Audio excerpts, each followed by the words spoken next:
So this was a native redbud that was existing in the project, and so we kind of worked around it. It has a wonderful shape, and it's kind of leaning at a great angle, so it kind of frames the entry. And I really love how it works with the architecture of the house. So the homeowners had considered removing it, and we decided to keep it in the final project. So we worked with the redbud. We also added in a native Texas mountain laurel, which is a great native understory evergreen tree. Has beautiful purple blossoms in the fall. So the color scheme in the front was meant to be very serene and kind of calming. So there, we used a lot of green ferns with great kind of different types of foliage, variegated grasses, which are white and green, variegated that really brighten up a space. We also used purple heart, which is a wonderful, tough, succulent ground cover. So purples, greens, variegated grasses, some black elephant ears, which have fantastic form and color as well. We also used a great plant called Acanthus mollis, which has a wonderful big kind of tropical looking green leaf and a beautiful purple flower spike in the winter. So it's very dramatic. That was kind of the idea here in front, was that it would be very calming, but also have some elements that would be very dramatic and really enhance the architecture of the home as well. So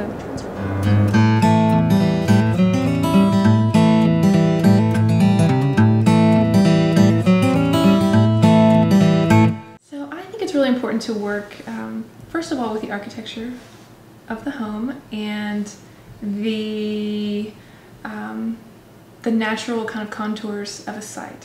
So I really love to work with both of those things in all of my projects, to enhance the architecture of the home through the planting and hardscape that we do, and then also to work with existing native vegetation and enhance that with additional planting as well. So I think it's important to preserve what we can of existing native vegetation here, and often that can be limestone boulders, other indigenous native materials as well, and enhance those through additional plantings. And so this is a wonderful variegated grass that we used. It's called variegated Dianella, which is a flax lily, and it has kind of a wide strappy leaf and the great white and green variegation.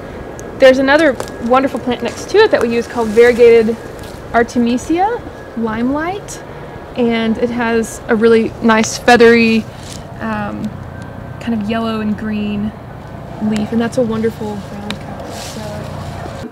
So I believe certainly in low water planting and low maintenance planting as well.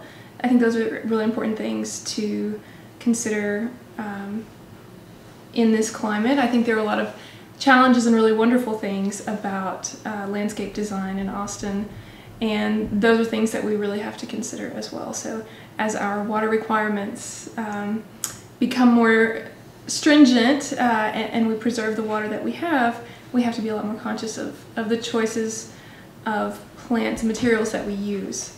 So I definitely consider those things as well in all of my projects, and certainly consider them an important part of my design philosophy.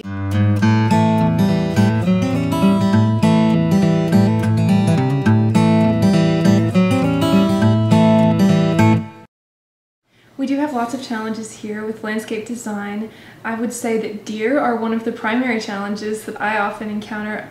You know, I work all over the area, all over Austin, and west of Mopac, of course, there are lots of deer that can wreak havoc on new planting and generally do. So using things that are deer resistant is really important, and there is no such thing as deer proof, but there are plants that are more deer resistant. They tend to not like things that are spiky and spiny and that have kind of an herbaceous smell, like rosemary or Copper Canyon daisy. Those are plants that they tend to leave alone. So it's important to consider those factors when you're selecting a plant palette in a site that's in West Austin. So that's definitely one concern. Water, as I mentioned before, is another concern.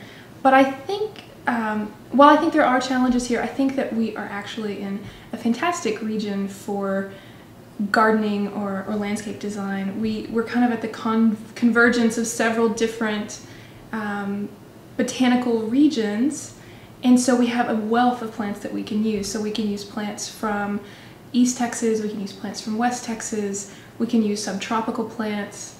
There's quite an array of things that we can use. Mediterranean plants as well, which, you know, we have a similar climate to lots of different places in the world. South Africa, actually we have a lot of parallels to the climate of South Africa. So many of the plants that we use, like bicolor iris and bulbine, are native South African plants that are adapted to Central Texas. So I think it's a wonderful place to be, to practice the profession that I have. The wealth of plant material that we have to select from really gives a lot of, kind of a wide range of creativity and a big palette, you know, to choose from. So John Mayfield was the architect on this house, and he designed the Ipe deck here in the back, and Steve Hallmark was the builder, and they did a fantastic job kind of introducing a modern element into the architecture of the home. And then you know, the planting kind of enhances that. So we kind of repeated the concept as in the front, something very calming and serene. We worked with this stand of wonderful bamboo that's here in the back that kind of has an Asian feel to it. So we repeated a lot of the same plantings, the variegated grasses, ferns, a similar color scheme with black sweet potato vine, and introduced some more color with the chartreuse sweet potato vine. We also did some planting of clumping bamboo, the non-invasive kind, on the side. It's called Alphonse Carr, and it has a beautiful golden stem with kind of a light green variegation on the stem. So that provides some vegetative screening. It also muffles sound. So we kind of worked a little bit more with an Asian theme here in the back.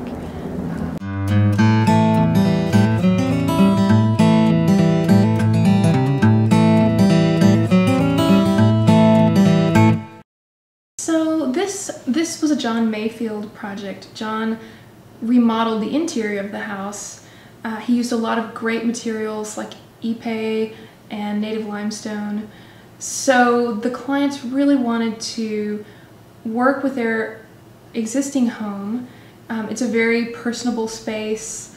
Their daughter is an interior designer, and she helped them with the inside, and so their family is really important to them, and they wanted to kind of extend that concept to the outside as well. So for me, it was a really great project to work on. I like to do really personable spaces. I think that's really important. So this is a very homey home, and I think that the outside spaces are very homey and accessible and serene as well. So, you know, I kind of worked with what they had going on inside and translated that to the outside. So there was potato planting on the deck. We repeated the use of the black elephant ears for kind of a dramatic focal point at the entryway.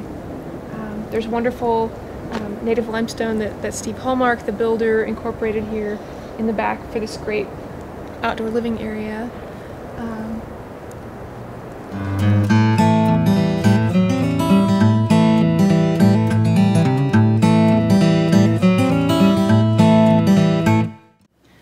I would certainly say that one of, you know, the emphasis on less turf is one of the most important things that's happening. That's happening to a large extent in Austin.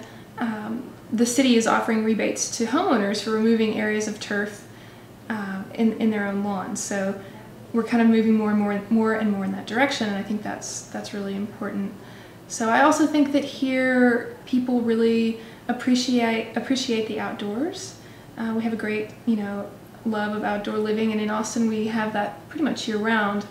So I think that's, you know, one of the wonderful things about working in Austin is being able to work with clients who appreciate that kind of lifestyle.